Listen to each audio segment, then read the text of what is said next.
عالمی یوم القدس کے موقع پر رہبر معظم حضرت آیت اللہ العظمہ سید علی خامنہئی کا براہ راست عالم اسلام سے خطاب کے آغاز میں رہبر معظم سید علی خامنہئی نے یوم القدس کے موقع پر ایران کی عوام کا بھرپور شرکت کرنے پر شکریہ ادا کیا۔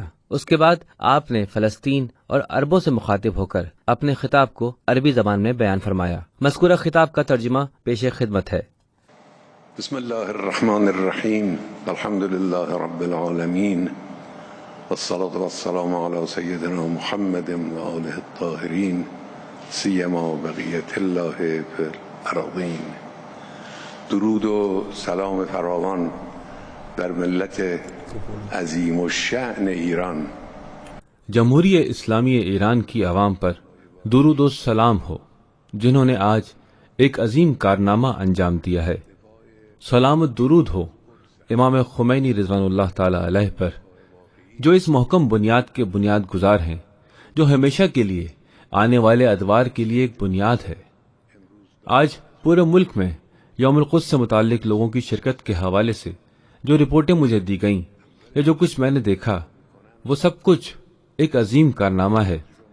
لوگوں کا اس طرح سے اتنی بڑی سطح پر شرکت کرنا ایک باعظمت اور بابرکت عمل ہے۔ آپ لوگوں کا سیاسی اور عوامی میدان میں قدس کے دفاع میں باہر نکلنا، حقیقی معنی میں حقیقی طور پر قدس اور قبلہ اول مسلمین مسجد الاقصی کا دفاع کرنا ہے۔ ملت فلسطین آپ کی ان عظیم ریلیوں سے قوت حاصل کرتے ہیں، ان کی دلداری ہوتی ہے، ان کے استقامت کے جذبے کو تقویت حاصل ہوتی ہے۔ انشاءاللہ خدا سے امید ہے کہ فلسطین کا یہ تحرک اور یہ جہاد و مبارزہ اپنے نتائج کی طرف، اور وہ نتائج جو مبارک نتائج ہیں، اللہ کی توفیق سے وہ نزدیک ہوں گے۔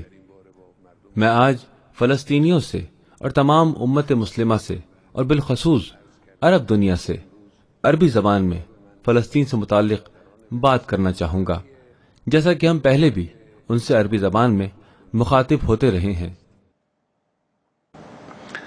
بسم اللہ الرحمن الرحیم، الحمد للہ رب العالمین، والصلاة والسلام علی سید الخلق واشرف البریہ سیدنا محمد المصطفى خاتم المرسلین وعلى آلہ الطاہرین وصحبہ المنتجبین ومن تبعهم بإحسان إلى يوم الدین۔ السلام علی جمیع دنیا بھر میں مسلمان بھائیوں اور بہنوں کو سلام و تہنیت پیش کرتا ہوں۔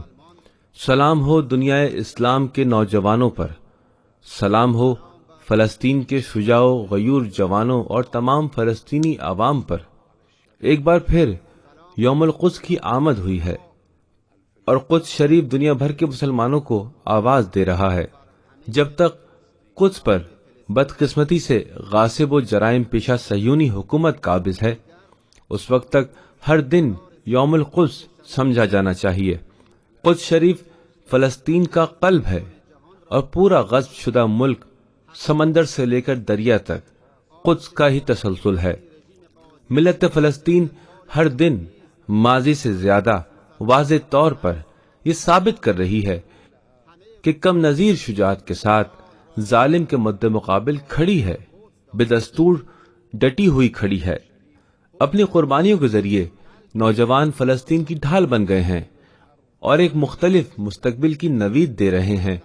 اس سال یوم القدس ایسے عالم میں منایا جا رہا ہے کہ ساری چیزیں فلسطین کے حال و مستقبل میں نئے توازن قائم ہونے کا اندیہ دے رہی ہیں۔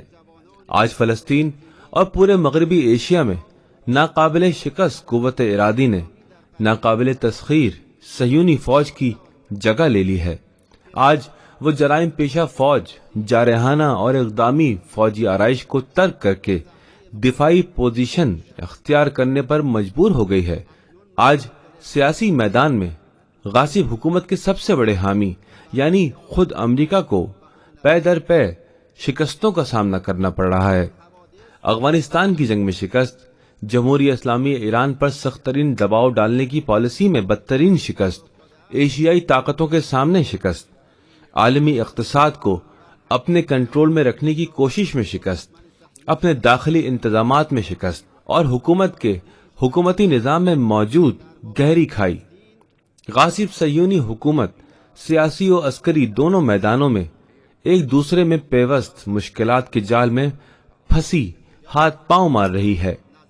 سابق جلاد اور مجرم جو اس حکومت کے باغدور سنبھال رہا تھا، سیف القدس آپریشن کے بعد کوڑے دان کی نظر ہو گیا، اور آج اس کے جانشین ہر لمحہ دوسرے آپریشن کی تلوار کے منتظر ہیں۔ جنین کی کارروائیوں نے صہیونی حکومت پر دیوانگی طاری کر دی ہے۔ حالانکہ 20 سال پہلے غاصب حکومت نے نہاریہ میں چند صہیونیوں کے قتل کیے جانے پر جنین کیمپ میں 200 لوگوں کو قتل کر ڈالا تھا تاکہ جنین کا کام ہمیشہ کے لیے تمام ہو جائے۔ سروے رپورٹیں بتاتی ہیں کہ تقریباً 70% فلسطینی 1948 اور 1967 میں قبضے میں لیے گئے علاقوں میں اسی طرح بیرونی کیمپوں میں فلسطینی رہنماؤں کو غاصب حکومت پر حملہ کر دینے کی ترغیب دلا رہے ہیں۔ یہ بڑی اہم حقیقت ہے، کیونکہ اس کا مطلب غاصب حکومت سے مقابلے کے لیے فلسطینیوں کی مکمل آمادگی ہے، اور اس سے مجاہد تنظیموں کے ہاتھ کھل گئے ہیں کہ وہ جب ضروری سمجھیں کارروائی شروع کریں۔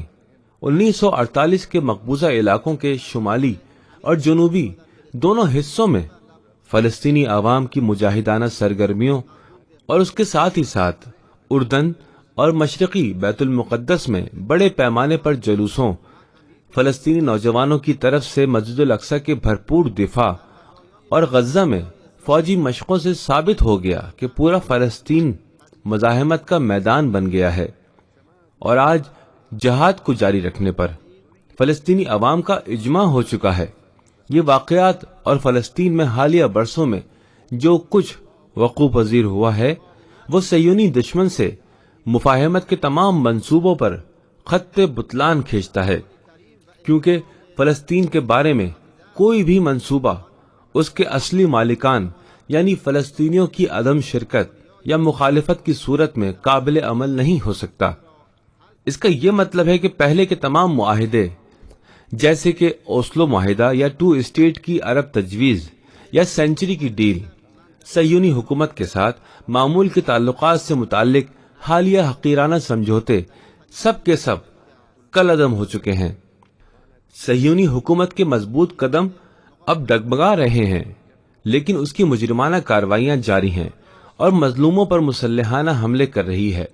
غیر مسلحہ عورتوں، بچوں، پیر و جواں کو قتل کر رہی ہے، جیلوں میں ڈال رہی ہے، تکلیفیں پہنچا رہی ہے، ٹارچر کرتی ہے، گھروں کو مسمار کر رہی ہے، کھیتوں اور املاک کو اجاڑ رہی ہے۔ یورپ اور امریکہ میں انسانی حقوق کے جھوٹے دعوے دار یوکرین کے مسئلے میں انسانی حقوق کو آسمان پر اٹھا رکھا ہے، اور فلسطین میں اتنے جرائم پر لب گشائی تک نہیں کرتے، مظلوم کا دفاع نہیں کرتے، بلکہ خونخوار بھیڑیے کی مدد کر رہے ہیں۔ یہ بہت بڑا سبق ہے دنیا اسلام کے مسائل، اور ان میں سر فہرست مسئلہ فلسطین کے معاملے میں ان نسل پرست اور کینہ پرور طاقتوں پر اعتماد نہیں کیا جا سکتا، ان پر تکیہ ہرگز نہیں کیا جا سکتا۔ صرف اور صرف مزاحمتی و مقاومتی قوت سے جو قرآنی تعلیمات اور دین اسلام کے احکام پر استوار ہے، عالم اسلام کے مسائل اور ان میں سر فہرست مسئلہ فلسطین کو حل کیا جا سکتا ہے۔ مغربی ایشیا میں مزاحمتی فورس کی تشکیل حالیہ اشروں میں اس علاقے کی سب سے بابرکت تبدیلی رہی ہے۔ یہ مزاحمتی قوت ہی تھی جس نے لبنان کے مقبوضہ علاقوں کو صہیونیوں کے وجود سے پاک کر دیا، عراق کو امریکہ کے حلق سے باہر نکال لیا، عراق کو داعش کے فتنے سے نجات دلائی، امریکی سازشوں کا مقابلہ کرنے والے شامی مزاحمت کاروں کی مدد کی۔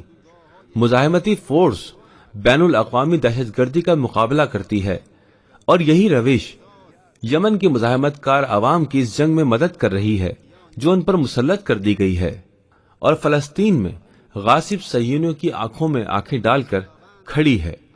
توفیق خداوندی سے انہیں گھٹنے ٹکنے پر مجبور کر دے گی، اور اپنی مجاہدانہ کوششوں سے قدس اور فلسطین کے موضوع کو عالمی رائے ائمہ کے سامنے روز بروز زیادہ پردور انداز میں پیش کر رہی ہے۔ اے میرے فلسطین کے عوام، آپ غرب اردن اور 1948 کے مقبوضہ علاقوں میں رہنے والے فداکار نوجوان، جنین کے کیمپ کے آپ مجاہدین، قدس اور غزہ کے آپ مزاحمت و مقاومت کار، دیگر ملکوں میں فلسطینی کیمپوں میں بسنے والے آپ لوگ مزاحمتی پیکر کا بہت اہم اور حساس جز ہیں اور اس سلسلے کو آگے لے جانے والے انجن کا درجہ رکھتے ہیں۔ آپ سب پر سلام ہو، ثابت قدمی سے ڈٹے رہیے اور یاد رکھیے ان اللہ یدافع عن الذین آمنوا، اور اسی طرح لئن صبرتم لہو خیر للصابرین، اور پھر وَإِن تَصْبِرُوا وَاتَّقُوا فَإِنَّ ذَلِكَ مِنْ عَزْمِ الْأُمُورِ، اور ایک اور جگہ سلام علیکم بما صبرتم فنعم عقبی الدار۔ جمہوریہ اسلامی ایران مزاحمتی محاذ کی حامی و مددگار ہے، فلسطین کے مزاحمتی محاذ کی حامی و پشت پناہ ہے۔ ہم نے ہمیشہ کہا ہے اور اس پر عمل بھی کیا ہے اور اس پر ہمیشہ تاکید کی ہے، ہم اسرائیل سے معمول کے تعلقات قائم کرنے کے خیانت آمیز عمل کی مذمت کرتے ہیں، اسرائیل سے نارملائزیشن تعلقات قائم کرنے کی پالیسی کی مذمت کرتے ہیں۔ یہ جو بعض عرب حکومتوں نے امریکہ سے کہا ہے کہ مسئلہ فلسطین کو حل کرنے میں جلدی کرے، اگر ان کی مراد یہ ہے کہ اس علاقے سے باہر نکلنے سے پہلے وہ غاصب حکومت کی جڑیں مضبوط کرنے کے راستے کی رکاوٹوں کو ہٹا دے، تو پہلی بات یہ کہ انہوں نے غداری کا ارتکاب کیا ہے اور دنیا عرب کی پیشانی پر کلنک کا داغ لگا دیا ہے، اور دوسری بات یہ ہے کہ یہ ان کی سادہ لوہی ہے، کیونکہ ایک نابینا شخص کسی اندھے شخص کی چھڑی نہیں بن سکتا۔ آخر میں فلسطینی شہیدوں کی ارواح پر درود و سلام بھیجتا ہوں، ان کے صابر خاندانوں کو سلام کرتا ہوں، فلسطینی قیدیوں کو جو اپنے مضبوط ارادوں سے مزاحمت کر رہے ہیں سلام کرتا ہوں، مزاحمتی فلسطینی تنظیموں کو سلام کرتا ہوں جو اس بھاری ذمہ داری کا بڑا حصہ اپنے دوش پر اٹھائے ہوئے ہیں۔ دنیا اسلام بالخصوص نوجوانوں کو عزت و وقار کے اس میدان میں اترنے کی دعوت دیتا ہوں۔ الحمد للہ رب العالمین والسلام علیکم ورحمۃ اللہ وبرکاتہ۔